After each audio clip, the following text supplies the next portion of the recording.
Assalamualaikum bachcho. Today we will discuss the fourth most important cystoid, and that is the Echinococcus granulosus. The larva of the Echinococcus granulosus, that is dog tapeworm as well, named as dog tapeworm as well, causes unilocular hydatid disease, and the multiocular hydatid disease is caused by another form of Echinococcus, that is multifolaris. But this is a very rare form. Usually, we are dealing with the unilocular hydatid disease in humans. Echinococcus granulosus is composed of scolex and only three protoglottid. So it's a very tiny or the smallest tapeworm from all four of them, and making it one of the smallest.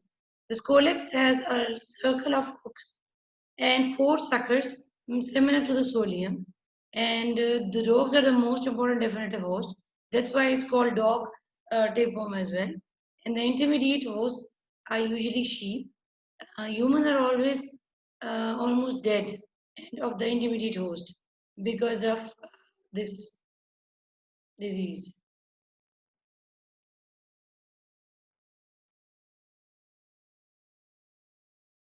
If you can see this one, it's a very tiny kind of tapeworm. This is the gravid segment, that is intermediate segment, and this is the head part or the main scolex, which is having three suckers. In a typical cycle or life cycle of the worm, the dog's intestine is the main part where they liberate thousands of eggs, and which are then ingested by either sheep or either directly by humans through contamination of food or water. The oncosphere's embryos emerge in a small intestine and migrate primarily to the liver, but also to the lungs, bones, and brain. So these are the three important sites where you can find these hydrated cysts in the human body as well. If you see this one, this is a very easy and diagrammatic picture of life cycle of Echinococcus granulosus. What is the ingestion of the protocolis or an infected organ? What will happen? The dog will be, or the foxes or other canidae, which is the canines or having canines, and they get into the gut of these animals, and then the protoscoles form adult worms, and the adult worms lays eggs. Now these eggs are ingested by intermediate host or the accidental host. The intermediate host is either sheep or the definite host or the cattle or rodents, and these oncospheres become oncos released in the blood, and these are they went into the tissues where they form the hydrated cyst, and they form in the liver, lung, brain. Now it can be direct and accidental or human host, or it can be an intermediate host like sheep, cattle, and rodents. And then again, the cycle will start when these infected organs of these organisms, these sheep and cattle, is taken up by or eaten up by the dogs or foxes.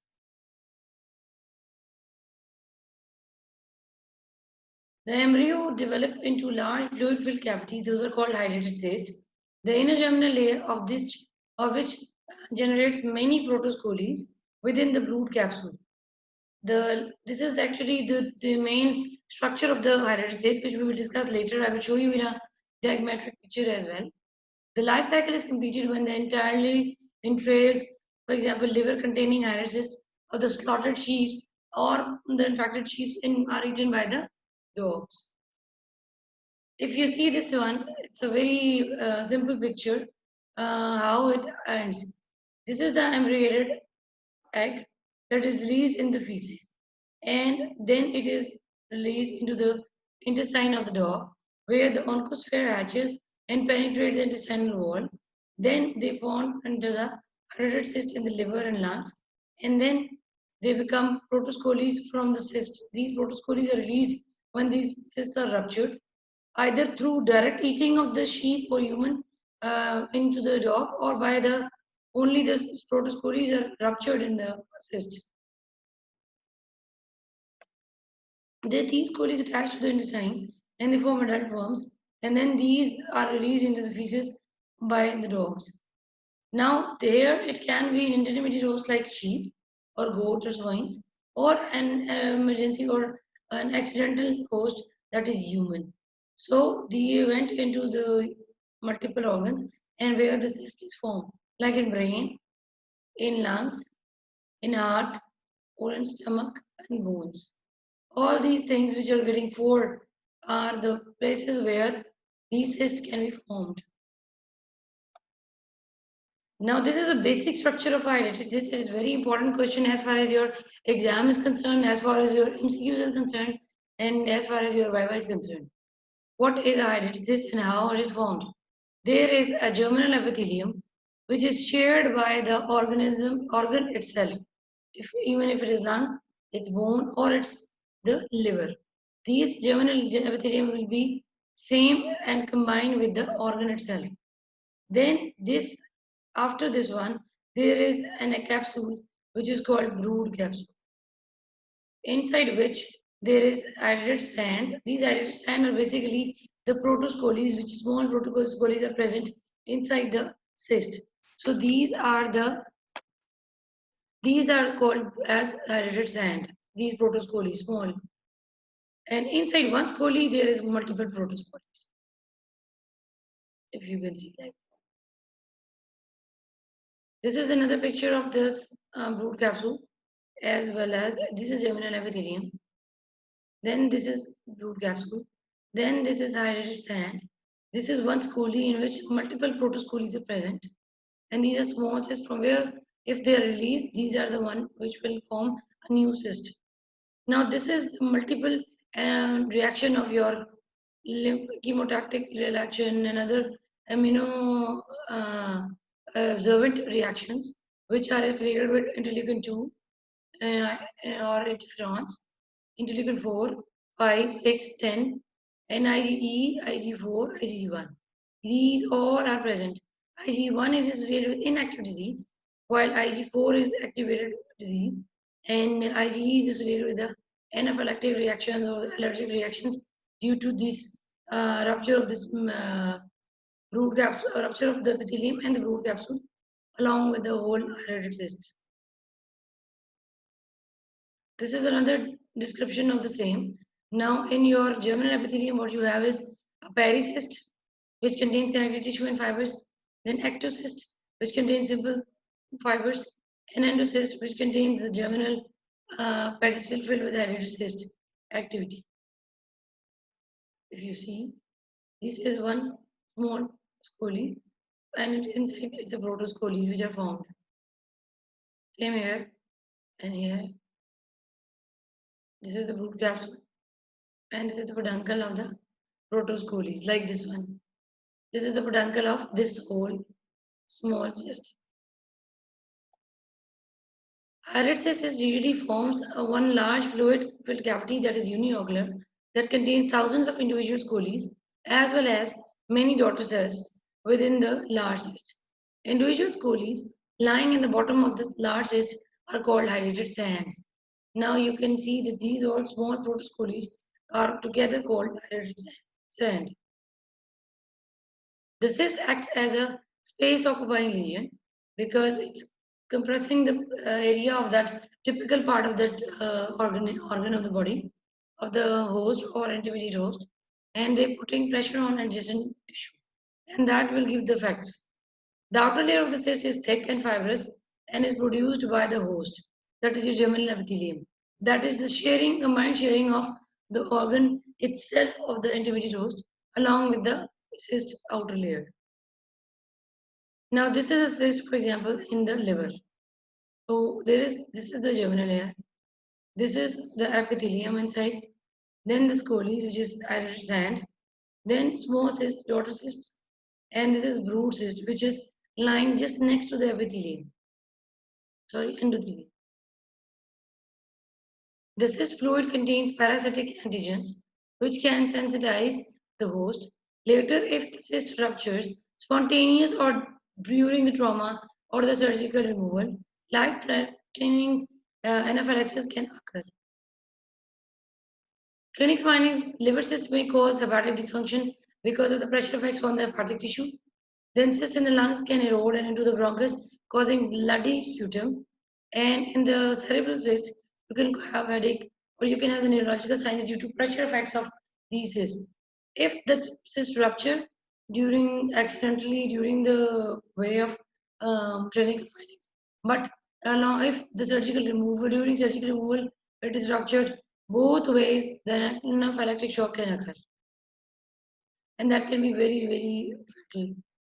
Lab diagnosis is based either on the microscope examination as for other organisms in the presence of root capsule containing multiple scolies, or on the serological test like indirect hemagglutination. So all these things are very important as far as diagnosis is concerned. And if you can find the eggs, embryonated eggs in the feces, that can also give a diagnosis. And the hydrated on the X-ray can be found on ultrasound or CT scan or MRI. Whenever the pressure effects are there in the body of the patient, they will ask the patient will ask the doctor about the symptoms, and then we will lead to the next investigation, that is regarding that particular area. If CNS is involved, we will go for CT scan or MRI. If the lungs are involved, we will go for X-ray. And if the abdominal cavity is involved, like liver is involved, we will go for ultrasound. And the Kisoni test. This is also a very important question people ask in your Viva as well. What is Kisoni test? It's basically a dermatological test which you do for antigen antibody reaction in case of Echinococcus granulosus. And this is done as same as like the other test we do for TB. Like if you see this one, this is the one. If you can see this wheel like appearance and this one. In this test, what you will do is you will give, this is based on intermediate hypersensitivity skin test previously used in diagnosis for hydrated cyst. They give 0.12 ml of intradermal injection from the hydrated cyst fluid. And then you will see this, this is collected by animal or any human cyst. Now this is sterilized and then it is given. Then after NAS, you will give a control, and that is normoxanine. If you will be normoxanine, there is no red wheel appearance, there will be no intermediate or immediate hypersensitivity. But if you give the fluid of hydrated cyst, that will give a wheel-like appearance, and that will be immediate hypersensitivity. You, as a precaution, you have to keep an anaphylactic tray with you in order to capture if there is any kind of reaction of this anaphylaxis. So you will have to manage the type 1 hypersensitivity reaction in this case. Treatment. How we will treat. The albendazole with or without surgical removal of the cyst is the main line of treatment. But if the cyst is big and you cannot manage it only with the treatment, medical treatment, you have to go for excision of that typical cyst from the body. Either it's in brain, either it is liver, or it is in lungs. But you have to remove. But extreme care must be taken before exercising the surgery, because if that cyst will rupture, the patient might go in anaphylactic shock. The protocolytic agents like hypersensitivity, like hypertonic saline, should be injected in the cyst to kill the organism and prevent accidental dissemination. So this is also important. This, if you can see, it's surgical removal of the cyst. This is the size of cyst, and this is the outer side, like germinal epithelium, that can be removed. These are two more also. How you will prevent? Prevention of the human disease is involved on not feeding on the entrails of slaughtered sheep to dogs. So this you have to be prepared and make sure that the sheep are properly slaughtered, properly cooked before you eat it. Now there's a very important and very easy question after all this. Is hydrated sand antigenic in the nature? You have to answer this in your chat box so that your second attendance should be maintained. I will give you 5 minutes, or even if 5 minutes are not needed, 2 minutes, 2 to 3 minutes for this. You have to reply, is hydrated cyst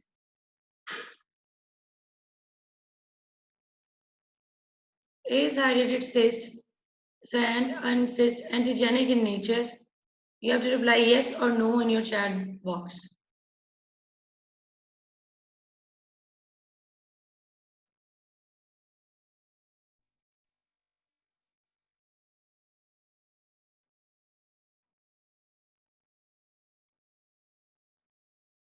I will repeat the question again. Is hydrated sand antigenic in nature? Yes or no?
So the question is hydrated sand antigenic in nature or no?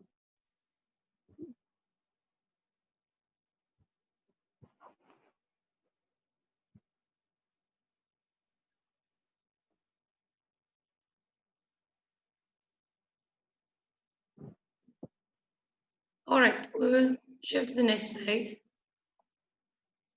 Now, after completing this stored, I will summarize the Canococcus granulosus at the end again. There are some very important terminologies which you should know whenever we are studying the cystodes. Now, these sites are very important. You have to make notes out of it, and I will upload this lecture as well. There is strobilia, that is the body or trunk of the uh, cystode, the tapeworm. Then proglotid is individual segment and complete unit, one complete unit of the tapeworm. Rostelium is a beak-like projection on the head. Then oncosphere, it's a six-worded inside the egg. Then it is called oncosphere. Embryophore is the enveloping embryon membrane surrounding this oncosphere, which is containing different hooks. Eggshell is the outer membrane enclosing the oncosphere with the embryophore. Cysticercus is resting stage of the larva in which the intermediate host develops into the bladder worm or any active worm. Cysticercoid is a small bladder containing invaginated head proximally and a solid elongated portion. Syncypori is basically the large larval stage in the form of bladder form contain many invaginating scolies. Now size and segments number in the solium it's 2 to 3 meters and that has less than 1000 proglottids. Tinea saginata is 5 to 10 meters and it contains 1000 to 2000 proglottids. Daphilobothrium litum it contains 3 to 10 meters length and it contains 300 to 400. It's the longest one. Fish tail. Now, the take-home message from the summary of the basically the cystodes is Tinea solium, which is a pork tapeworm. Tinea saginata, it's a beef tapeworm. Daphilobothrium, it's a fish. Heminoplebus nana, which we will do it now, is a dwarf tapeworm. Then another form of Haemophilus is rat tapeworm. And then Canococcus granulosus, which is the most important all of it, is dog tapeworm because of its hereditary disease, which is caused by it. Before starting, the smallest one is the Haemonoplus nana. Just want to summarize the Canococcus granulosus. Three, four things you should know. Dogs are the main definitive host. Then intermediate or the accidental host are human or sheep. And then what is happening? Then all the intestinal, all the main sexual grooming or maturation occur in the dog's intestine or any other carnivore like foxes in the urban area. And this will result in the formation of impregnated eggs which are released in the feces of these dogs that is taken up by the contaminated food or water by cattle. So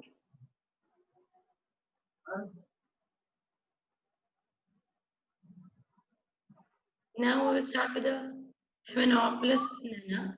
The H. nana is also called as dwarf tape,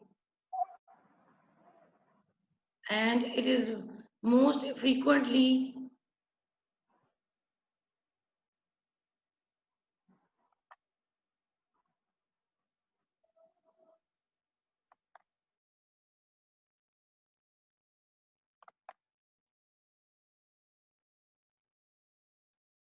and it is most frequently found in the tapeworm in the United States. Its only length is 3 to 5 centimeters.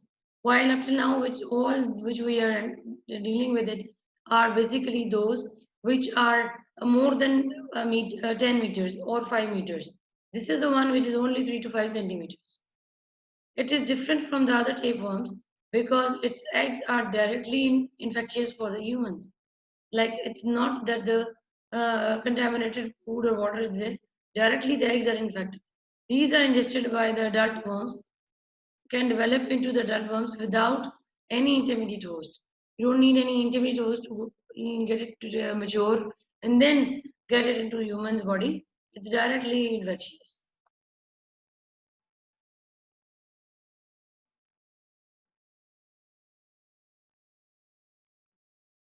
If you see, this is the egg of egg nana. This is how small it is, and this is the head with two suckers. Within the duodenum, the egg hatches and interdifferentiated into the cysticercoid larvae and then into adult worm. The gravid proglottids detach and disintegrate and then release fertilized eggs into the body.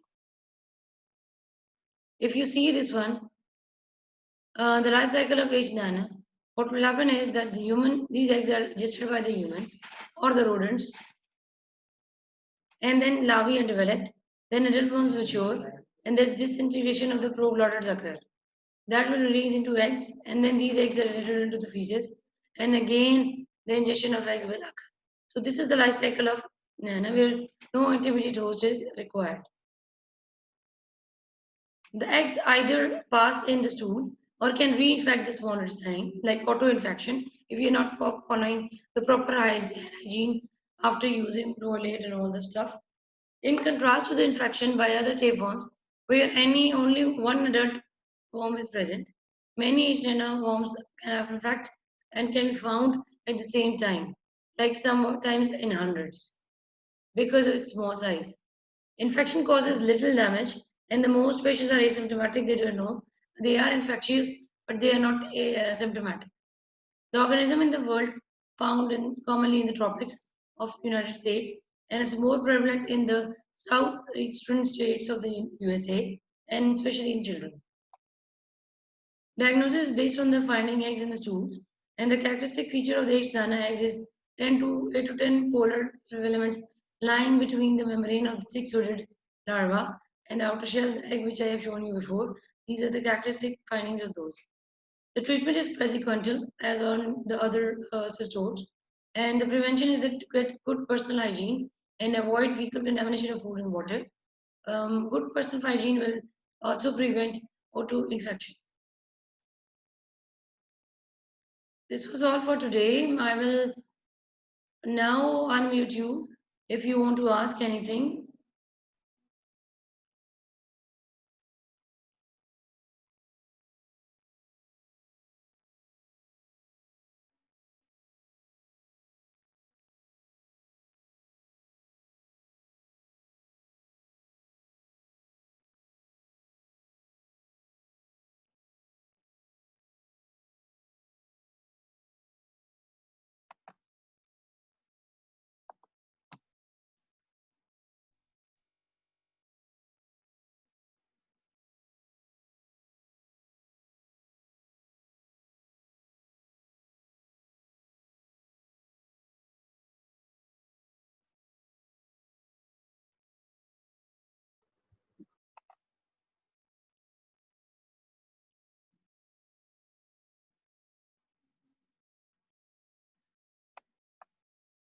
Excuse me. Mute कर दें आप. If they want to ask anything, they can ask.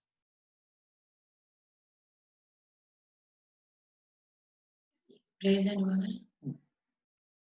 इसने अपनी तरफ से ना किया, हमने से पूछा, इसने अपनी तरफ से नहीं किया हुआ।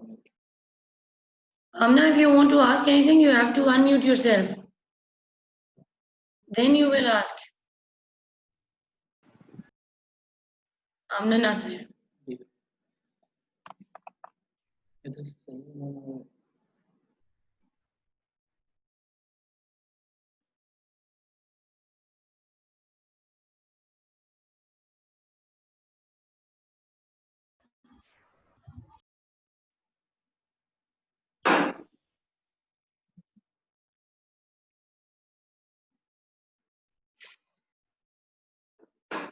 Guys, if you want to ask anything question, you have to unmute yourself and then you can ask. Yes, you are allowed to unmute yourself from my side.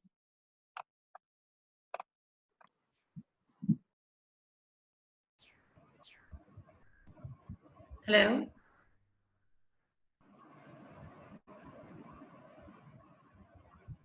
Hello.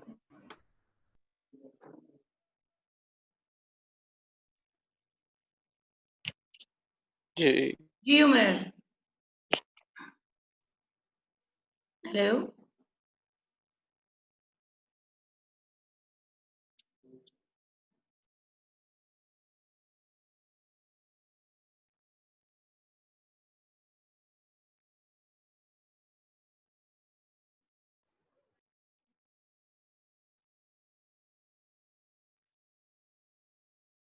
I hope you are all clear because I think you people are more interested in your attendance than anything else.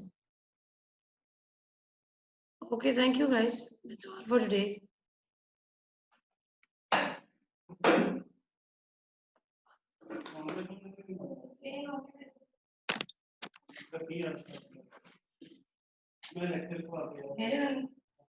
मेरा बच्चा भी नहीं और दूसरा भी नहीं कौन बोल रहे हैं?